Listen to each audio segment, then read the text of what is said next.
윤석열 독재 비리 끝까지 캔다. 저는 어저께 오늘 이제 당연한 상식적인 말인데 너무 감동을 받았다, 이제 이런 말씀 하셨잖아요.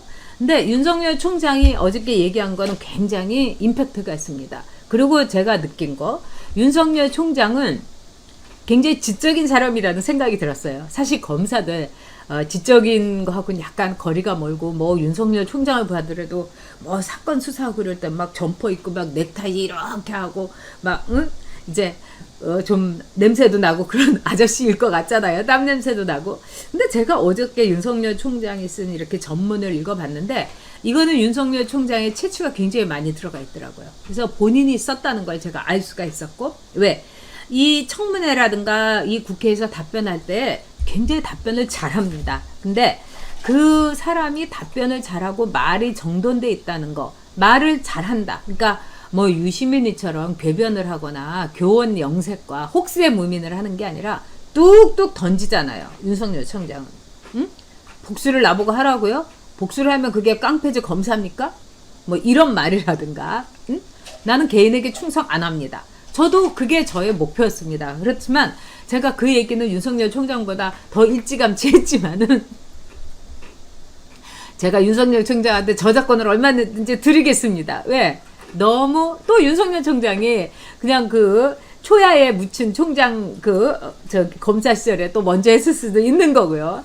똑같은 생각을 했다는 점에서 저는 오히려 기뻤어요. 근데 윤석열 총장이 어저께 한 것 가운데서 핵심이 민주주의의 허울을 쓴 독재 권력이다. 와, 이거는 정말 문재인 정권의 핵심, 또 문재인 정권의 정체를 확실하게 파악한 겁니다. 아마도 이제 윤석열은 맨 처음에 문재인에 대해서 기대를 했을 겁니다. 박근혜 정권에 대해서는 실망을 했겠죠. 그리고 국정원 댓글 사건을 수사를 하면서 이거는 분명히 잘못되어 있는 건데 왜 이거를 싸고 돌려고 하느냐. 저는 그거에 대해서는 뭐 할 말이 없습니다. 그리고 국정원 댓글 이건 잘못된 겁니다. 근데 어떻게 보면 박근혜 시절에 국정원이 그만큼 유아틱했다고도 볼 수 있는 거죠. 그리고 사람을 제대로 못 구하고 국정원에서 퇴역한 사람들 모아가지고 굉장히 소규모의 댓글놀이를 한 거예요. 거기에 비하면 문재인 정권에서 김경수가 했던 킹크랩, 경인선 어마어마한 거죠. 그리고 여러분, 김경수는요, 이 양정철이가 했던 어마어마한 조직의 깃털에 불과한 겁니다. 진짜 큰 조직은 양정철이가 다 이룬 거예요. 그래서 제가 보기에는 양정철이가 했던 걸 다 이렇게 합치면은 퀸크랩에다가 무슨 엠페로 크랩까지 엄청나게 있었을 겁니다. 그러니까 이게 비교가 안 되는 거예요. 그런데 얘네들이 권력을 잡았으니까 이 어마어마한 사안에 대해서 얘기를 못하고 있는 거죠. 근데 이 국정원 댓글 사건으로 거의 뭐 유배되다시피 하면서 7년을 꽁치고 있었던 윤석열 총장을 문재인이가 이제 픽업을 했을 때 윤석열 총장은 어떻게 보면은 문재인한테 기대를 했을 겁니다. 그래, 나는 우파지만 제가 좌파지만 또 우파가 잘못했으니까 좌파가 좀 반듯하게 해보나? 이렇게 생각을 했을 거예요. 그런 윤석열 총장이 확 돌아서게 된 거는 조국이죠. 조국이 사모펀드 한 거라든가 정말 민정수석으로서 한 걸 보니까 이런 인간은 더러운 인간이다. 왜? 윤석열은 이런 금융범죄 사기에 대해서 굉장히 경험이 많습니다. 그래서 문재인에다가 정말 살아있는 권력도 나라를 위해서 엄중하게 다뤄달라, 이 말을 했을 때 윤석열이는 굉장히 순진하게 그 말을 그대로 받아들였을 거예요. 그래도 문재인이가 말은 바로 하네. 나를 이렇게 여러 가지로 이제 살아있는 권력을 두려워하지 않는 나를 권력자로 그 총장 자리에 지켰다면은 문재인이가 반듯한 생각을 한 건 아닐까? 이렇게 생각했을 겁니다. 저는 그렇게 생각해요. 그랬는데 조국에 대해서 딱 얘기를 하고 이 사람 안 된다고 했는데, 와, 문재인이가 완전히 오리발을 내밀면서 조국에 대해서 마음에 빚이 있다. 그리고 그때부터 윤석열을 죽이기 시작하고 갈구기 시작하는 걸 보면서 아마 윤석열은 이 문재인 정권에 대해서 다시 한번 공부를 하기 시작했을 겁니다. 자, 지금 여러분이 우리 현대 사회의 정치학에 굉장히 그 중요한 책들이 많이 나오고 있습니다. 뭐 후쿠야마, 프란시스 후쿠야마의 정치적 부족주의라든가 굉장히 좋은 책들이 많이 나오고 있어요. 또 최근에 그 권력이라는 파워라는 책도 제가 읽으면서 이제 감탄을 했습니다. 근데 중요한 거는 뭐냐? 지금 우리가 사는 시대에서는 권력의 문제를 다시 한번 점검할 필요가 있다는 겁니다. 근데 지금 우리가 경험하고 있는 지구상의 권력 중에서 가장 골칫덩어리 권력, 가장 무서운 권력, 또 가장 화근인 권력이 뭐냐면 이른바 선거라는 공식적인 프로세스, 과정을 통해서 권력을 잡은 문재인이라든가 모랄레스라든가 차베즈라든가 이런 사악한 것들이 휘두르는 권력입니다. 자, 볼리비아 모랄레스가 완전히 말아먹지 않았습니까? 차베스, 마두로 다 말아먹었습니다. 아르헨티나도 그렇고요. 자, 그런 점에서 이제 대한민국을 문재인이 말아먹으려고 들고 있고요. 이미 반쯤 말아먹었습니다. 그리고 다음에 차베스 다음에 마두로가 나온 이 베네수엘라처럼 이 문재인 다음에 만에 하나라도 김경수가 나온다든지 뭐 조국이 제가 보기엔 조국은 힘들어진 것 같아요. 정말 그리고 기가 막힌 게 이재명이 나온다든지 이러면 우리 끝장입니다. 근데 이런 권력의 특징이 뭐냐? 선거를 통해 가지고 권력을 잡았다는 거예요. 그러니까 엄청난 정당성을 갖고 있는 거예요. 자기네들이. 그러니까 지금 보십시오. 여러분. 176석, 180석 국민들이 줬다. 국민들이 너희 야당 심판했다. 미통당. 그러니까 선거를 통해서 우리는 국민들한테 무한한 권력을 잡았으니까 우리는 부동산 3법, 막 공수처법 이렇게 마구마구 밀어 제껴도 that's okay. 왜? 국민들이 우리한테 이렇게 180석을 그냥 다 몰아줬는데 우리는 아무렇게나 해도 되는 거야. 그리고 우리 국민들이 원하는 게 그거야. 이렇게 생각하고 있는 겁니다. 문재인부터 윤호중부터 저 밑바닥에 있는 김남국에까지 우리 국민들이 지독한 반성을 해야 됩니다.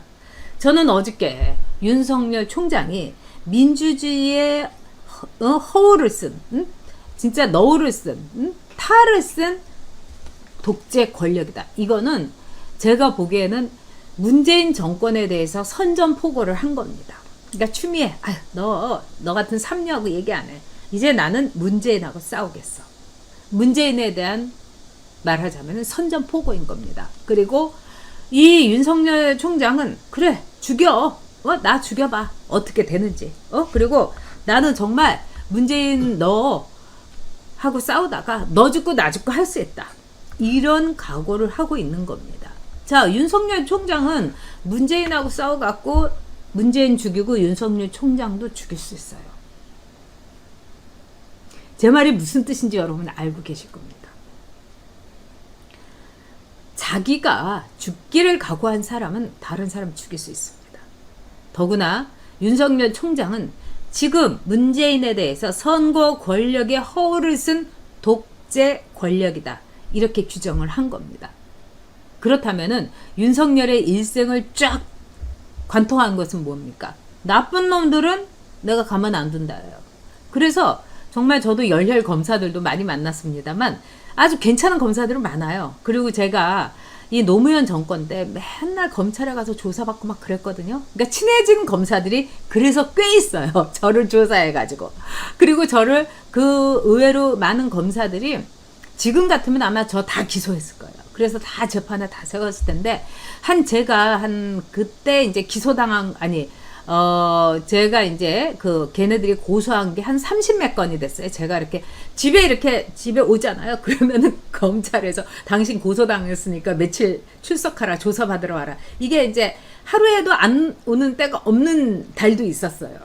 그렇게 해서 이제 한 30몇 건을 제가 이제 감당을 했는데 그 중에 제가 기소를 당한 건 딱 2건이었어요, 여러분. 그래가지고 재판까지 갔어요. 근데 다행히 판사 분들이 굉장히 좋은 분들을 만나가지고 뭐 하나는 선고유예가 됐고 하나는 벌금 물어주고 600만 원 물어주고 그리고 이제 끝났죠. 근데 그러면서 아는 분이 그러더라고요. 기소까지 가지 않게 좀 조심하면서 살라고. 근데 저는 어떻게 생각했냐?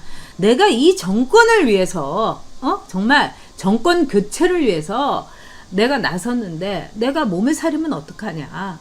나는 정말 죽기를 각오하고 나섰다. 이랬어요.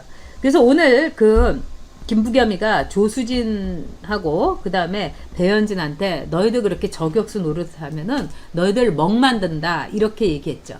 그게 아픈 거예요. 응? 그러니까 조수진하고 배현진은 앞으로 김부겸 하나는 아주 그냥 잡아서 족쳐야 되는 겁니다. 지가 멍들고 있는 거죠. 그리고 멍좀 들면 어떻습니까? 국회의원이?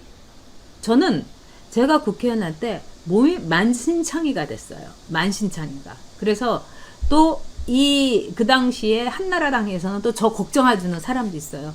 그러다가는 다음 선거 못 나가요. 그렇게 밉상이 되고, 또 어떤 분은, 그렇게 악역을 자처하면 어때요? 저는 다른 노무현당의 열린우리당의 사람들이 얘기하는 것보다 같은 당에서 저를 그런 식으로 걱정해주는 이런 사람들이 더 저는 가슴이 아팠어요. 자, 그럼에도 불구하고 저는 내 한 몸 어떻게 돼도 되겠다. 내가 정말 쟤네들하고 죽기 살기를 싸워서 나 하나 죽고 저 노무현 정권 쓰러뜨린다. 제가 그런 심정으로 했습니다. 그러면 여러분 쓰러뜨릴 수 있어요. 정권 교체 안 하면은 나는 그날로 못하면 그날로 배지된다. 국회의원 하고 싶어서 제가 나온 게 아니라 정권 교체로 나왔던 거 아닙니까? 저는 그래서 어저께 윤석열 총장이 민주주의의 허울을 준 독재 권력이다. 여기에서 저는 윤석열 총장이 끝까지 문재인 정권과 싸울 거고, 그 다음에 문재인 정권 보고 얘기하는 게 뭡니까? 내 모가지를 잘라. 이겁니다. 나는 내 발로는 못 걸어나가. 그래서 결전의 투지. 그리고 문재인에 대해서는 완전히 촥 빨간 망토로 휘날리면서 그래 너 나한테 덤벼봐. 내가 너 어떻게 손봐주는지. 이렇게 본 거라고 생각합니다. 손봐줄 겁니다. 왜? 윤석열은 기본적으로 이 문재인 일가는 물론이고 조국이라든가 김경수라든가 특히 가장 큰 문재인의 아킬레스건 울산시장 부정선거에 대해서 파일을 갖고 있는 겁니다. 해볼 만한 싸움 될 거예요, 여러분. 그리고 저는 윤석열 총장이 어저께 나와가지고 물에 물 탄 듯 술에 술 탄 듯 이런 말을 할까 걱정을 했는데 어제 아주 화끈했습니다. 제 이상형 윤석열. 제가 윤석열 총장의 그 성격은 모릅니다만 저는 원래 그렇게 좀 몸집 크고 이렇게 약간 뚱하고 약간 머슴형의 남자들을 참 좋아하거든요. 근데 국민 머슴으로서 윤석열이 끝까지 가기를, 그리고 우리가 윤석열 총장 여러분 응원의 메시지를 대검 게시판에 쫘르르 올려주기를 바랍니다.